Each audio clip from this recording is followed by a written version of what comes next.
Let's put a definition down first. Definition.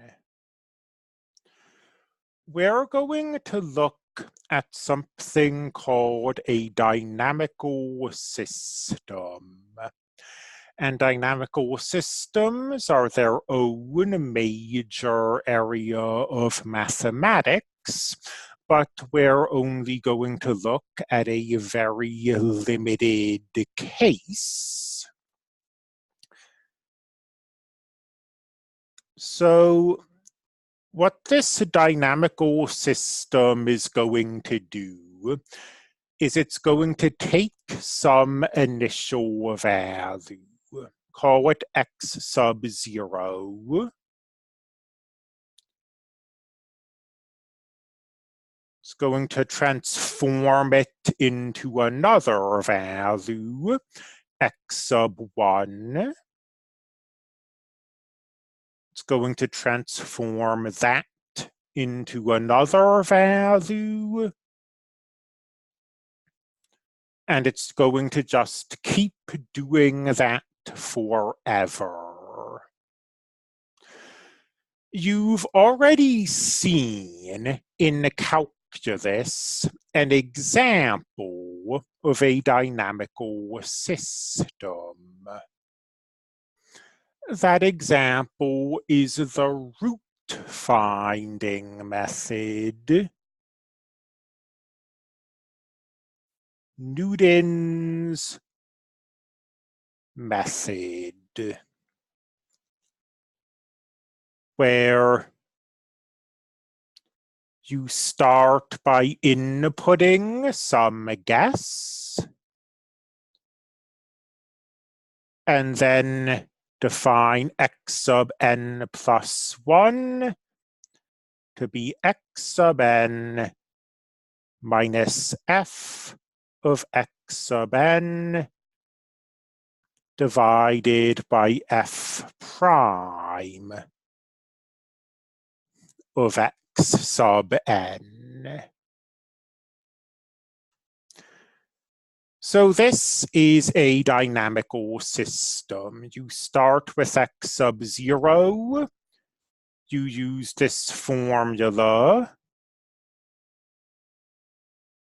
to define x sub 1. Once you've defined x sub 1, you use it to define x sub 2. And you can repeat this forever. So I guess contrary to what I said, we're not really going to try to offer a general definition of dynamical systems.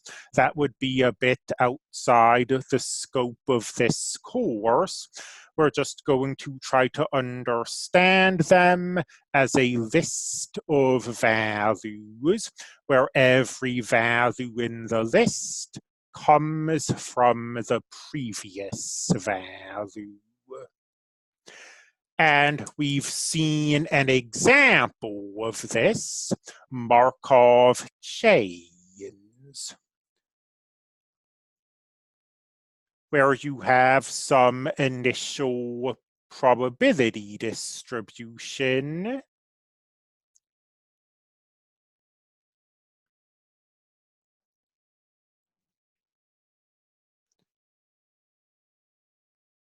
and once you have that, you can use it to define the probability distribution after one transition, the probability distribution after two transitions, and so on, into infinity.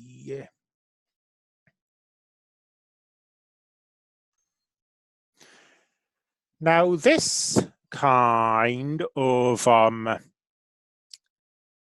dynamical system has a special name. I'm going to just move the cameras a little. Let's define a discrete linear dynamical system.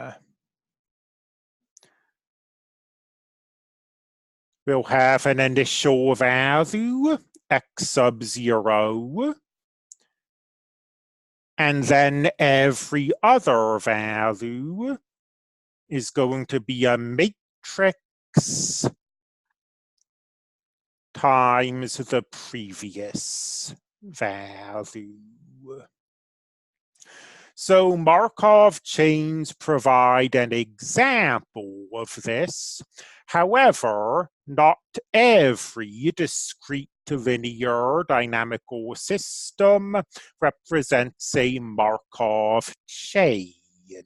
For example, suppose that A is the matrix 1, 1, 0, 2.